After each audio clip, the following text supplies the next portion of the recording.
Played well today. We thought we'd have to really play well to beat Birmingham up here, and we probably played the best game of the year offensively, I would say, mixing the runs and the passes and all that.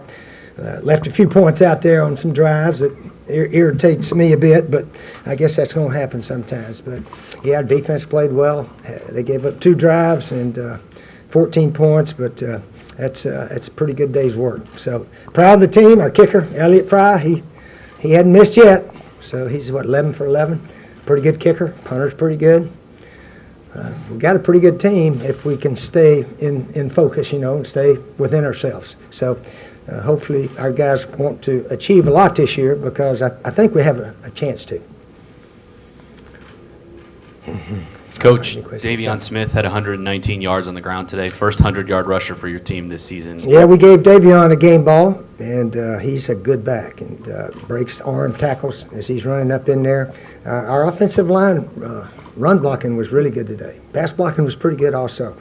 But, yeah, Davion, Dearness and Davion, and even Ryan Green got in there at the end a little bit. But those two are really good backs. And today was mainly Davion's day to do most of it.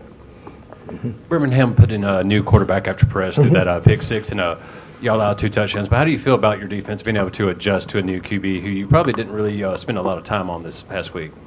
You don't really adjust to them. You just try to play the coverages against what they're doing. But he was firing it around pretty nice there. He really was. And, of course, he can scramble out of the pocket and make plays happen. So they did some good things offensively. Fortunately, we did a lot of good things offensively also. Coach, talk about having a very good running game to go with the passing attack, especially when you put a flea flicker in there that led to one of your scoring drives. A flea flicker, which one was that? Oh, fake reverse? That's not a flea flicker.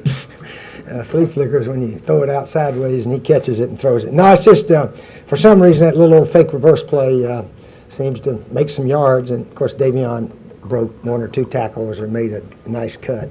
But that's just a play we run about every week, really. Yep. Yeah. You talk a little bit about the penalties. Seemed like it hurt the team in certain Yeah, key spots. At one drive we had a bunch of penalties, but other than that, I don't know how many do we have? A bunch. 82 total yards. We didn't have many on offense, so our offensive guys are pretty good. We jumped offside on that 4th and 1, which was a bad call on my part. We should have got up there and either run the ball, throw the ball, do something. Because after we punted into the end zone, I told one of the guys next to me, I bet they're right back where we could have missed it at if we'd have gone for it and missed. And sure enough, they hit a pass and they were at midfield right away. So that was dumb on my part not to go for that 4th down. So anyway, but we'll try to learn from it and do something better next time. How's it feel to come back to Legion Field after about 13 years, get a win? Didn't have a lot of success earlier, but you had those 2 big SEC title games in the early 90s and won the 93. So I think I'm still one behind, to tell you the truth. We lost the Birmingham Bowl when I was at South Carolina, and I think in the USFL we lost twice up here. I think. I know we beat them once up here, and we both made the playoffs in '84, and we had to come back up here. They went 15-3, and we were 14-4. That's how good that Stallion team was in '84. So let's see, championship games. I was 1-1, 1-2, 1-1. I'm still 1 behind. 1-1 here at Legion. Won quite a bit more at the end of Huh? Atlanta. Won quite a bit more in Atlanta, but just Yeah, the championship games. But I was talking about the USFL when the Bandits played the Stallions here. So anyway. Did you happen to talk to Antonio Langham before the game? Was he here? No, I saw Tua's dad, though.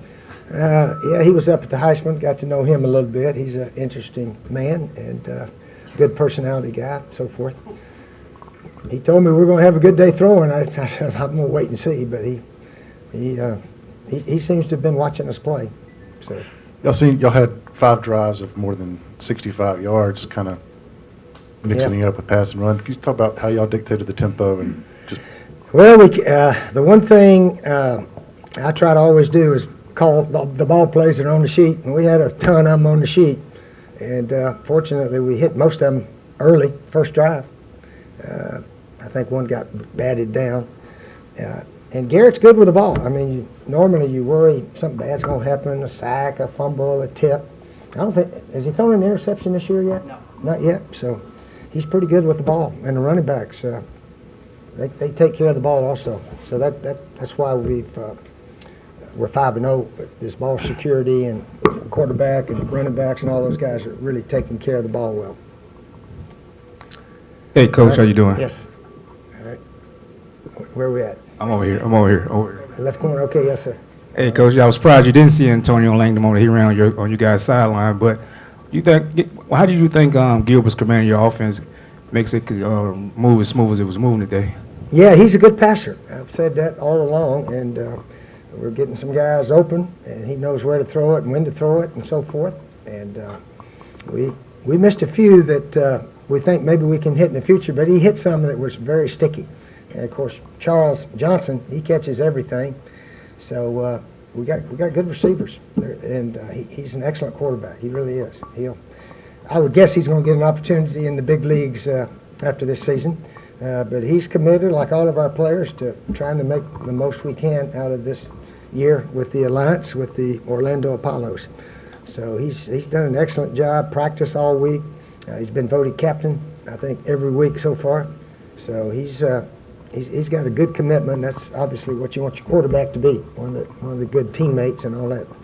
Coach, on that same vein, last week at the Combine, a lot of the general managers, a lot of the coaches were saying that they are evaluating the AAF and they have their eyes on this.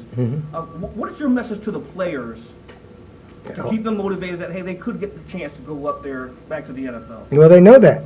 And we talk about it all the time. You're always interviewing or you're auditioning for a job in the big leagues. And we said that at the beginning of the season. When this year's over, I hope 20 of you can go to the big leagues and make about 100 times more than you're making now. So that's what we hope happens.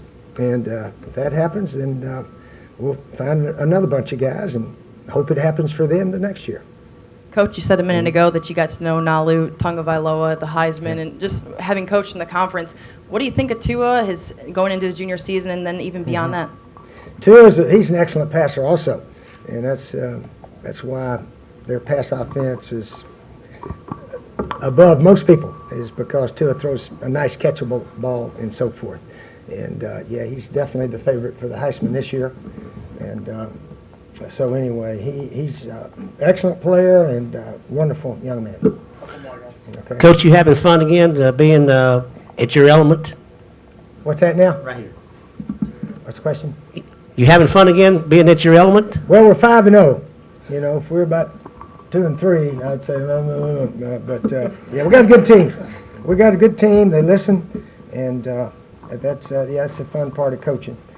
Last team I have, I did a sorry job, and the attitude on the team was sorry, and that's up to the head coach. So I'm hoping I'm a better coach now than my last year at South Carolina.